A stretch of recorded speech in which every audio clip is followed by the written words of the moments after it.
औरतें गर्भवती होती है तो वह खुशी का लम्हा माँ के लिए अनमोल होता है, लेकिन परिवार की चाहत क्या है, बेटा या बेटी। गर्भवती औरतों के टेस्ट करने के लिए उन्हें अस्पताल ले जाया जाता है। वहां अल्ट्रासाउंड स्कैन के जरिए यह पता लगाया जाता है कि माँ की कोख में लड़का है या लड़की। अगर लड़की हुई तो माँ के गर्भ में जन्म लेने से पहले लड़की को मार दिया जाता है। इसे अंग्रेजी में अबॉर्शन कहते हैं। भारत में भ्रूण हत्याएं अत्यधिक बढ़ रही है। कन्या भ्रूण हत्या एक कानूनन जुर्म है। यह बहुत ही शर्मनाक है कि जिस भारत में देवी लक्ष्मी, दुर्गा और सरस्वती को पूजा जाता है, वहां ये कन्या भ्रूण हत्याएं जैसे शर्मनाक कांड हो रहे हैं। भारत में तेजी से इनके आंकड़े बढ़ रहे हैं। भारतीय समाज में लड़के होने पर खुशियां मनाई जाती है और आज भी वैसे ही मनाई जाती है। आज भी कुछ परिवारों में यह अजीब सी मान्यता है कि अगर लड़के न हो तो परिवार का वंश कैसे आगे बढ़ेगा। गाँव में यह रूढ़िवादी विचारधारा प्रचलित है। कई जगह पर लड़कियों के जन्म होते ही उसकी मां से उसे छीनकर जिंदा दफना दिया जाता है। यह भयानक और निंदनीय घटनाएं हैं। कन्या भ्रूण हत्या के लिए सामाजिक और कई संवेदनशील कारण है।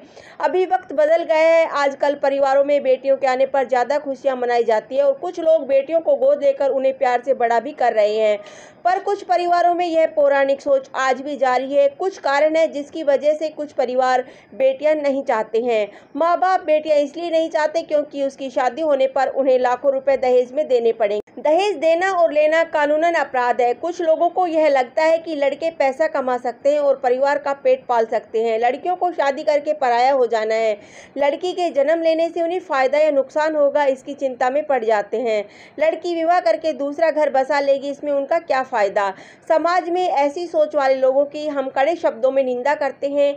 अगर लड़का हुआ तो परिवार का नाम आगे बढ़ाएगा। बहुत सारे लोगों की यह सोच है कि समाज में परिवार की क्या इज्जत रह जाएगी अगर लड़का नहीं हुआ तो, उनकी समाज में नाक कट जाए।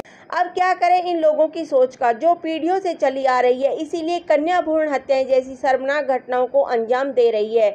विवाह होते ही नई दुल्हन पर यह चिंता सताती है कि अगर बेटी हुई तो उनकी कोख में बच्चे को मार दिया जाएगा। परिवार बहुओं को पर दबाव डालता है कि वो टेस्ट करवाए और पता लगाए कि लड़का है या लड़की। अशिक्षा और अंधविश्वास जो वर्षों से चली आ रही है, उन पर अंकुश लगाने का वक्त आ गया है। भारत में 48.2% औरतों की संख्या है, 51.80% पुरुषों की। कड़े कानून लागू करने की आवश्यकता है। कोई भी परिवार या कोई भी सदस्य ऐसा निंदनीय अपराध करते हैं तो उन्हें कठोर सजा मिले ताकि इन शर्मनाक गतिविधियों पर अंकुश लग सके। माँ बाप जो ऐसी घिनौनी चीजें करते हैं उन पर जुर्माना लगे और सलाखों के पीछे रहे। लोगों में जागरूकता फैलाने की अत्यंत आवश्यकता है कि लड़का लड़की एक समान है। ऐसा कोई काम नहीं है जो लड़कियां नहीं कर सकती। बहुत से फील्ड में लड़कियों ने लड़कों को पीछे छोड़ दिया है। पढ़ाई हो या प्लेन चलाना और ओलंपिक्स में मेडल जीतना, लड़कियों ने हर क्षेत्र में झंडा गाड़ा है। लड़कियां लड़कों से किसी मामले में कम नहीं है। कृपया लड़कियों को पढ़ाएं और उन्हें आगे बढ़ाएं। नववधु को यह अवगत करवाएं कि अगर कोई भी उससे लिंग निर्धारण जांच करवाने की बात करता है तो वह स्थानीय पुलिस की मदद ले सकती है ताकि न चाहते हुए भी कोई माँ अपनी बेटी को न खोए। कन्या भ्रूण हत्या एक आत्महत्या है जिसे माओं को बहुत धक्का लगता है। इसी तरीके से लड़कियों की मौत होती गई तो लड़कियों का दर लड़कों के मुकाबले कम होता जाएगा, जिससे अनेक गंभीर परिस्थितियां उत्पन्न हो सकती है। पुरुष शासित समाज भी कन्या भ्रूण हत्या के लिए जिम्मेदार है। कन्या भ्रूण हत्या का प्रमुख कारण है लड़कियों को बेवजह बोझ समझना, जो सरासर गलत है। यह पुरानी दक्यानुसी परंपराएं कुछ अशिक्षित परिवारों में चलती है। विसंगत सोच समाज को एक गहरे खाई में धकेल देगा। पुरुष शासित समाज में महिलाओं को मानसिक, सामाजिक और परंपराओं की धौंस देकर दबाया जाता है, जो कि शर्मनाक है। क्या लड़कियों का यही वजूद है कि वह सिर्फ लड़कों को जन्म दे? उनकी सोच, इच्छा भाव को समझना क्या परिवार और समाज का कर्तव्य नहीं है? उपसंहार। हालांकि पहले के मुकाबले वक्त काफी बदला है और सोच में भी परिवर्तन आ गया है। बेटी बचाओ और बेटी पढ़ाओ जैसे अभियान कार्यरत हुए हैं, जो कि एक सकारात्मक सोच और भविष्य की ओर इशारा करता है।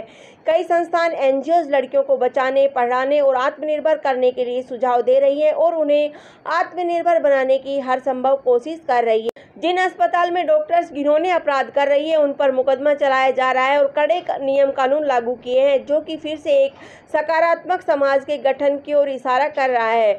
लड़कियों की पहचान सिर्फ चूल्हा चौका करना नहीं है, बल्कि पढ़ लिख कर समाज को नई दिशा की ओर ले जाने के साथ आत्मनिर्भर बनना भी है। लड़कियों को प्राथमिक देना उतना ही जरूरी है जितना लड़कों को। हम सबको मिलकर इस कन्या भ्रूण हत्याओं से समाज को छुटकारा दिलाना होगा। सोच बदलने की ज़रूरत है। नई सकारात्मक सोच से नवीन समाज का गठन कर हमारे भारत को आगे ले जाना है। समाज में कहीं भी इस तरह के अपराधों का पता चले तो तुरंत इसकी खबर पुलिस को देनी चाहिए ताकि वह उन अपराधियों को कठोर सजा दे सके। लड़के लड़कियों में भेदभाव न करें, इसे उन सारे परिवारों को समझाना है जो लड़कों को ज़्यादा महत्व देते हैं और ज़्यादा काबिल मानते हैं। देखा जाए तो ऐसे कई क्षेत्र हैं जहां लड़कियों ने लड़कों को पछाड़ा है। धन्यवाद। जय हिंद। जय